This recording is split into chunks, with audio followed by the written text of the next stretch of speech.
Bismillahirrahmanirrahim. Assalamualaikum warahmatullahi wabarakatuh. Innal hamdalillah nahmaduhu wa nasta'inuhu wa nastaghfiruh wa na'udzu billahi min shururi anfusina wa min sayyiati a'malina may yahdihillahu fala mudhillalah wa may yudhlilhu fala hadiyalah. Rabbi shrah li sadri wa yassir li amri wahlul 'uqdatam min lisani yafqahu qawli. Qala Allah Ta'ala fil Qur'anil Karim, a'udzu billahi minasyaitonir rajim. Bismillahirrahmanirrahim. Ya ayyuhallazina amanu kutiba alaikumus syiyamu kama kutiba alal ladzina min qablikum lallakum tattaqun. Shadaqallahul azim. Anak-anakku sekalian yang insyaallah sama-sama dirahmati oleh Allah Subhanahu wa taala. Alhamdulillah, pada hari ini kita telah memasuki 10 hari kedua atau di 10 hari pertengahan pada bulan Ramadan. Dan alhamdulillah pada hari ini kita masih bisa diberikan kesehatan oleh Allah Subhanahu wa taala, berbagai macam nikmat sehingga kita bisa mengikuti kegiatan rutin yang alhamdulillah sudah terlaksana sejak tahun 2016-2017, dan pada tahun ini di 2021 tetap bisa kita laksanakan walaupun dalam keadaan terbatas, namun tanpa mengurangi semangat kita dalam beribadah dengan niat hati yang tulus dan ikhlas. Semoga kegiatan kita hari ini dapat memberikan keberkahan bagi kita semua, dapat memberikan sebuah motivasi, semangat untuk lebih baik lagi dalam beribadah kepada Allah Subhanahu wa taala. Tak lupa marilah kita bersalawat dan melantunkan salam kepada baginda Nabi besar kita Muhammad sallallahu alaihi wasallam dengan mengucap Allahumma shalli ala sayyidina Muhammad wa ala ali sayyidina Muhammad, pada keluarganya, para sahabatnya dan para pengikutnya hingga akhir zaman. Semoga kita semua mendapat syafaat beliau di yaumil akhir nanti. Amin ya rabbal alamin.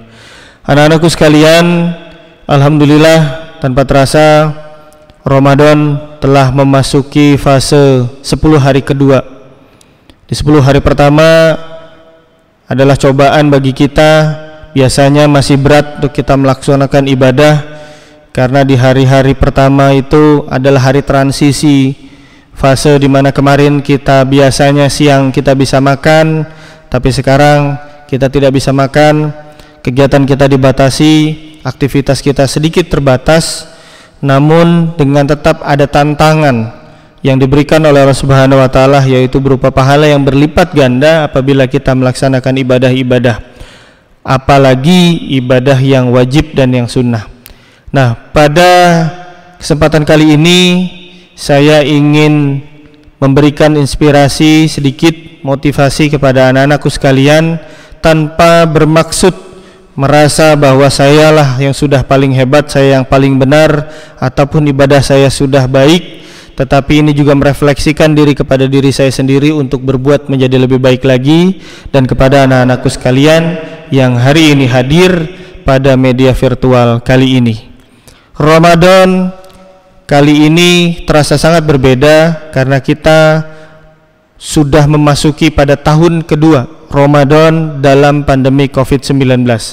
Namun seharusnya tidak menjadi halangan bagi kita untuk beribadah, karena beribadah itu sejatinya adalah individu-individu masing-masing, kecuali nanti ada ibadah-ibadah yang sifatnya jamaah. Tetapi untuk ibadah-ibadah yang sifatnya individual dapat dilaksanakan secara sendiri-sendiri, seharusnya kita bisa lebih khusyuk. Karena ketika kemarin kegiatan kita banyak, kegiatan kita sangat padat. Nah, sekarang di 2 Ramadan kali ini sekolah kita pun dibatasi aktivitasnya di rumah. Maka seharusnya kita bisa memanfaatkan waktu itu untuk beribadah lebih baik lagi dan lebih intens lagi. Ada sebuah berita salah seorang siswa yang dalam 6 bulan selama pandemi COVID-19 kemarin telah menyelesaikan menghafal Al-Quran 30 juz. Itu adalah sebuah prestasi dalam memanfaatkan peluang dan kesempatan yang ada. Bukan berarti ketika kita dibatasi aktivitas kita kemudian kita tidak aktif, kita tidak produktif dalam berkarya, baik itu berkarya sosial di masyarakat maupun juga dalam beribadah. Nah, pada hari ini saya akan membawakan tema tentang Ramadan atau puasa untuk melatih diri. Bagaimana peran puasa di bulan Ramadan dapat melatih diri kita, dapat membentuk diri kita menjadi pribadi yang berbeda setelah Ramadan. Dalam Al-Quran di awal saya sampaikan, ya ayyuhallazina amanu kutiba alaikumusiyam kama kutiba alal ladzina min qablikum la'allakum tattaqun. Pada akhir ayat, tujuan dari puasa Ramadan adalah la'allakum tattaqun, agar kamu menjadi orang yang bertakwa. Pertanyaannya, bagaimanakah cara untuk meraih itu? Apakah kita bisa lulus ujian-ujian? Karena diibaratkan Ramadan ini seperti madrasah, seperti sekolah, di mana akhirnya nanti di tanggal 30 atau di tanggal 1 Syawal setelah menyelesaikan seluruh rangkaian ibadah Ramadan, kita menjadi orang yang bertakwa atau menjadi orang yang biasa-biasa saja tanpa ada perubahan sikap, perilaku atau kepribadian kita, atau bahkan mungkin lebih buruk lagi dari sebelumnya. Nah, untuk membentuk kepribadian tadi kita harus memiliki sebuah komitmen di awal. Kita harus memiliki sebuah niat yang teguh untuk melaksanakan ibadah-ibadah di bulan suci Ramadan ini dengan disiplin. Kalau kita tidak punya niat dan komitmen, itu akan terasa berat. Maka yang harus kita siapkan sekarang adalah kita siapkan diri kita untuk meluruskan niat kita untuk memperbaiki diri selama bulan Ramadan. Agar apa? Agar diri kita bisa lulus di madrasah Ramadan ini sebagai orang-orang yang bertakwa. Puasa itu akan menjadi sebuah sekolah untuk mendisiplinkan kita. Dari mana? Kita akan dibiasakan untuk bangun lebih pagi untuk melaksanakan ibadah sahur. Kita akan dibiasakan untuk melaksanakan ibadah-ibadah wajib, apalagi ibadah-ibadah yang sunnah. Kita akan dibiasakan untuk menahan diri dari sikap-sikap yang tidak terpuji, yang mungkin selama ini kita sedikit pernah berbohong atau sering berbohong dengan alasan apapun itu, kita kurangi atau bahkan tidak kita laksanakan. Kita sering menggunjing orang, dikurangi. Kita sering melakukan aktivitas-aktivitas yang kurang terpuji atau yang kurang bermanfaat, kita kurangi. Kita ganti dengan aktivitas-aktivitas yang lebih bermanfaat, yang lebih mendekatkan diri kepada Allah Subhanahu wa taala. Di bulan suci Ramadan ini, mari kita berkomitmen dalam berdisiplin dalam ibadah. Ibadah apa saja? Yang paling utama adalah tentunya ibadah wajib, yang jangan sampai ketika kita mengejar ibadah-ibadah sunnah, misalnya kita mengejar malam Lailatul Qadar, tetapi kita melupakan hal yang wajib. Kita melaksanakan puasa tapi kita tidak melaksanakan sholat, sama seperti ember bolong, ya, diisi terus air tapi keluar begitu saja. Apalagi ketika puasanya ya cuma tidur saja, sama sekali tidak akan memberikan manfaat kepada kita. Salah satunya adalah, caranya adalah yang pertama, misalnya dalam konteks memperbaiki ibadah sholat. Saya bukan orang ahli ibadah sholat, tapi minimal kami pun berusaha untuk melakukan yang terbaik. Bagi anak-anakku mungkin ada yang sampai saat ini masih sholatnya belang-belentong atau kosong-kosong, ya, mungkin sehari baru zuhur aja, subuhnya kelewat, zuhurnya terlalu sibuk dengan belajar, atau mungkin sempatnya hanya maghrib atau isya. Mari kita coba tingkatkan, karena untuk membentuk diri, saya yakin manusia tidak bisa langsung diputar 180 derajat. Yang tadinya malas untuk dirubah menjadi sangat rajin itu sangat sulit sekali, kecuali memang ada sebuah momentum yang merubah seseorang. Misalnya, ya, saya punya sahabat ketika dia malas untuk beribadah, kemudian suatu ketika dia masuk rumah sakit, harus dioperasi, harus mengalami sebuah vonis dari dokter yang kurang mengenakan. Tetapi Allah berkehendak lain, kemudian masih diberikan umur panjang sampai sekarang, dan akhirnya dia mau beribadah dengan rajin. Nah, tentunya itu adalah momentum yang bisa merubah orang untuk yang tadinya from zero to hero, dari yang tadinya tidak ngapa-ngapain menjadi melakukan aktivitas yang sesuai dengan kaidah yang ada. Bagi anak-anakku yang mungkin jarang melakukan aktivitas, sekarang kita tingkatkan. Di Ramadan kali ini adalah waktunya untuk meningkatkan. Yang tadinya masih males, kita coba jadi sedikit lebih rajin, ya.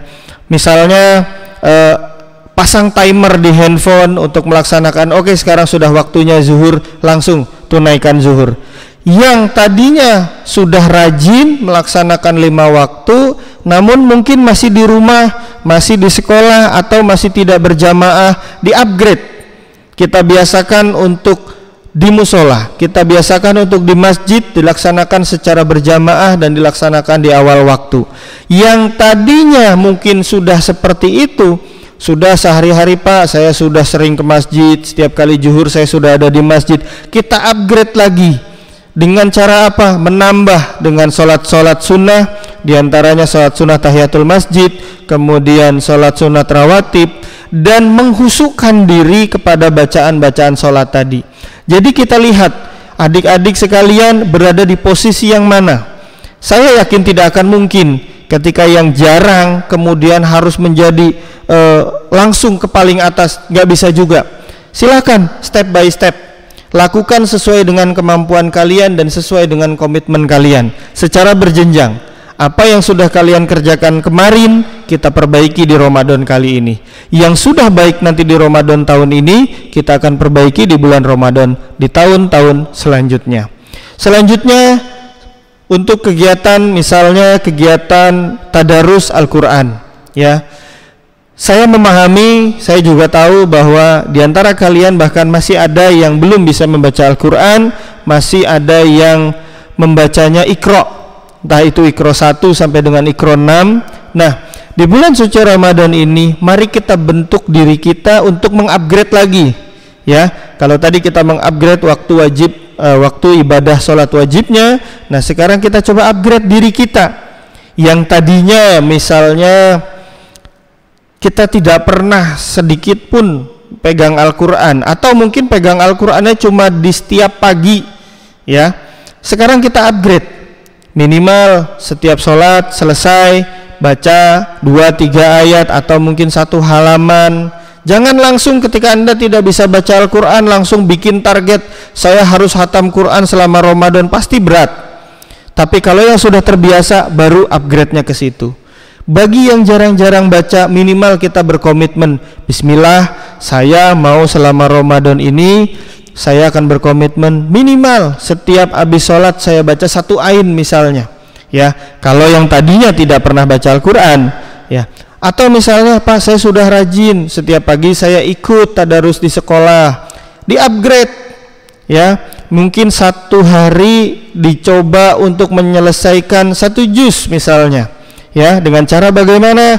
Setiap sholat atau dalam sholat 5 waktu kalian harus selesaikan baca Al-Quran minimal 2 lembar atau 4 halaman. Insya Allah 1 hari 1 juz, maka dalam 1 bulan, di bulan suci Ramadan, Anda akan menghatamkan 1 Al-Quran. Pak, saya sudah melaksanakan itu di bulan-bulan sebelumnya, maka bulan ini kita tingkatkan lagi. Dengan cara apa?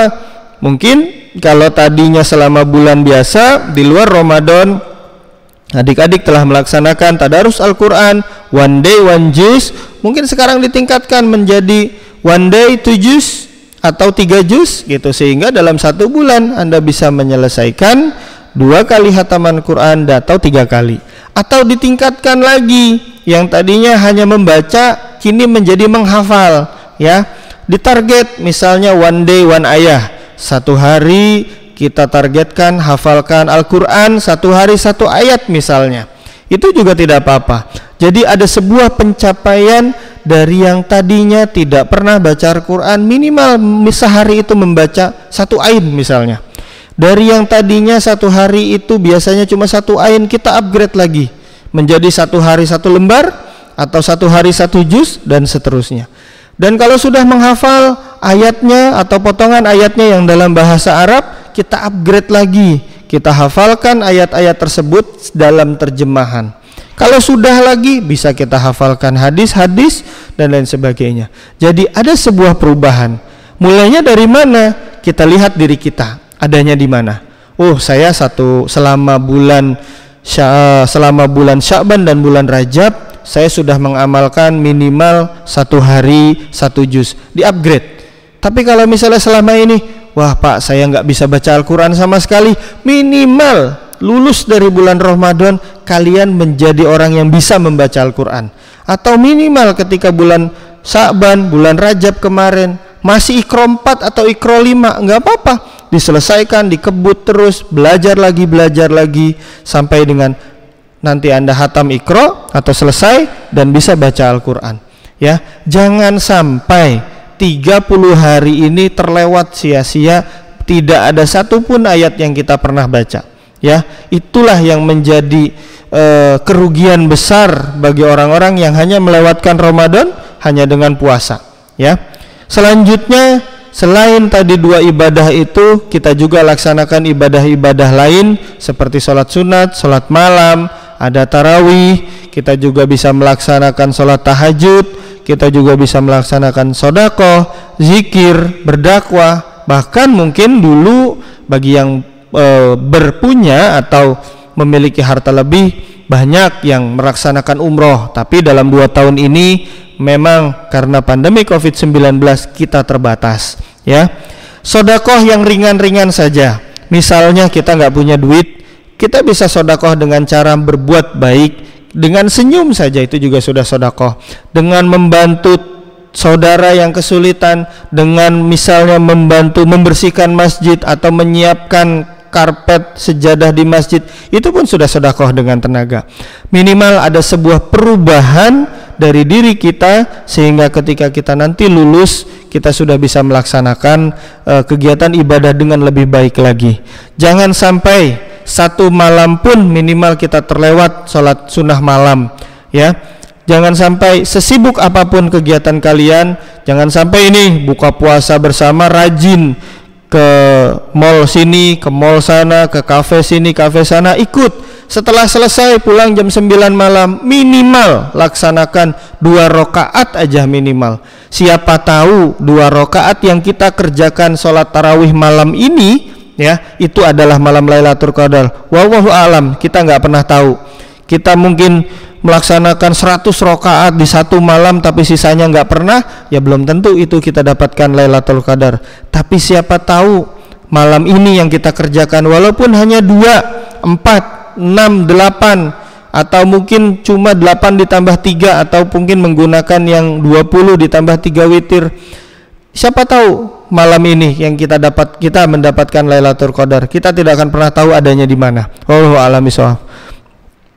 Nah, lalu bagaimana untuk membentuk tadi, untuk merubah tadi yang tadinya zero menjadi hero, yang tadinya tidak melaksanakan apa-apa di luar bulan Ramadan, di bulan ini kita melaksanakan kegiatan. Salah satu kiat yang bisa saya bagikan adalah yang pertama, Anda harus menyusun target tertulis. Makanya dulu waktu zamannya saya SD, SMP, kita dikasih buku nih. Kita dikasih buku kegiatan Ramadan. Itu sebenarnya adalah sebuah target diri yang tidak akan dinilai oleh guru sebenarnya, tetapi Allah yang nanti akan menilai. Kita sendiri juga akan menilai. Oh, Ramadan kali ini pencapaian kita ternyata seperti ini, ya.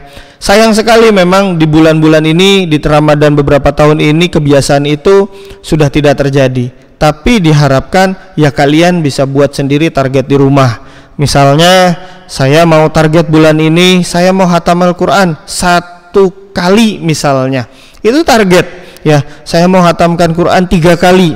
Berarti berapa tuh bacanya setiap kali habis sholat? Ya, harus tahu triknya juga. Karena biasanya kalau kamu mau menghatamkan Al-Quran, kamu mau ngaji, biasanya di waktu mana nih yang rasanya tuh sempit? Misalnya waktu maghrib, ya. Biasanya kalau maghrib waktunya sangat singkat sehingga kita jarang untuk bisa tadarus Al-Quran walaupun cuma 1 lembar. Berarti ada waktu yang harus kita double. Nah, target-target yang harus kalian capai itulah yang kemudian akan kalian kerjakan. Kalau kita nggak punya target, ya udahlah, puasakan itu bulan puasa gitu. Padahal di dalamnya banyak ibadah-ibadah yang pahalanya dilipat gandakan. Makanya sayang kalau kita hanya bulan puasa ini cuma puasa aja. Apalagi puasanya cuma pas lagi sahur aja dan buka. Pas siang-siang kita ngumpet ke kamar mandi kemudian kita minum, atau kita ngumpet di kamar kita minum, dan seterusnya. Nah, selanjutnya adalah tips yang bisa kami berikan, bergabunglah di komunitas. Ingat sebuah pepatah atau sebuah kalimat bijak yang mengatakan, jika kalian bermain dengan tukang minyak wangi, jika kalian berteman dengan tukang minyak wangi, kamu akan ikutan bau harum. Tapi jika kalian berteman dengan tukang pandai besi, maka kalian akan ikutan bau besi.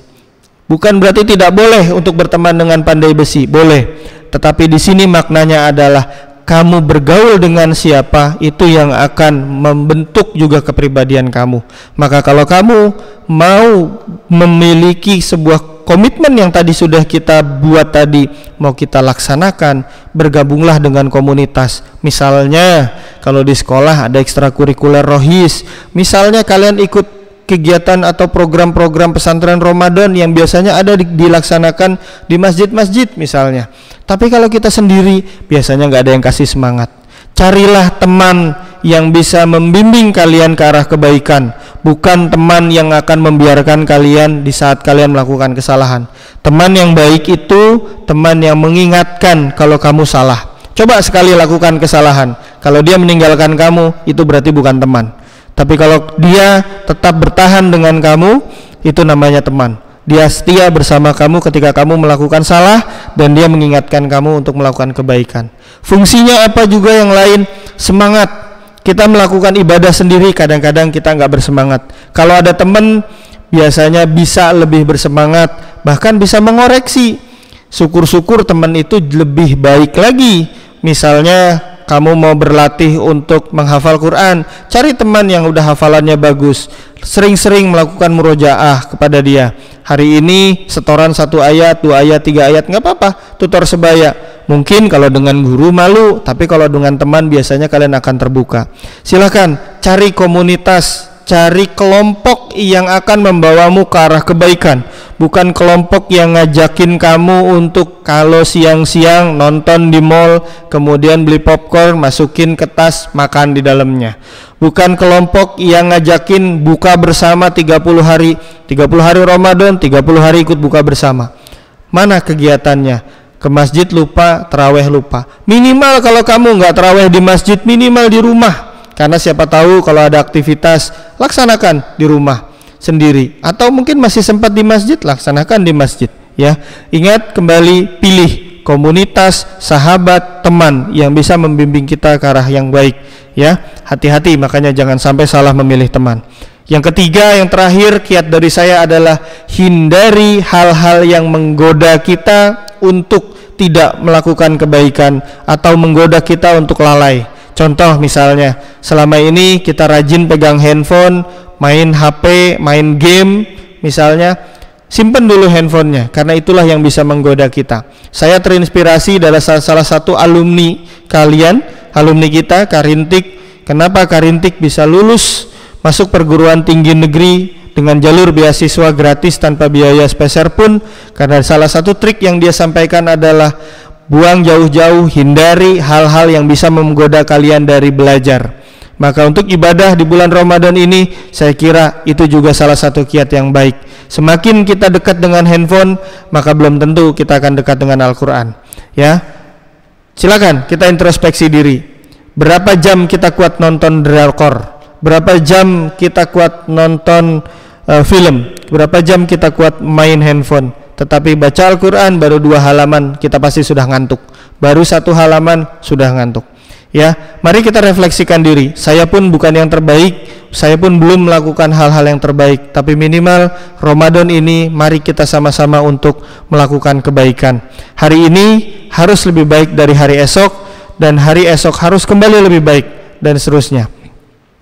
Demikianlah kiranya yang bisa saya sampaikan. Semoga bisa memberikan inspirasi bagi anak-anak sekalian untuk merubah diri kita, untuk merubah mindset, pola pikir kita, agar bisa menjadi pribadi yang lebih baik, ya. targetnya adalah la'allakum tattaqun, menjadi orang-orang yang bertakwa. Semoga Ramadan kali ini segala amal ibadah yang kita laksanakan bisa diterima oleh Allah Subhanahu wa taala dan mendapat pahala yang berlipat ganda dan mendapat ridho darinya.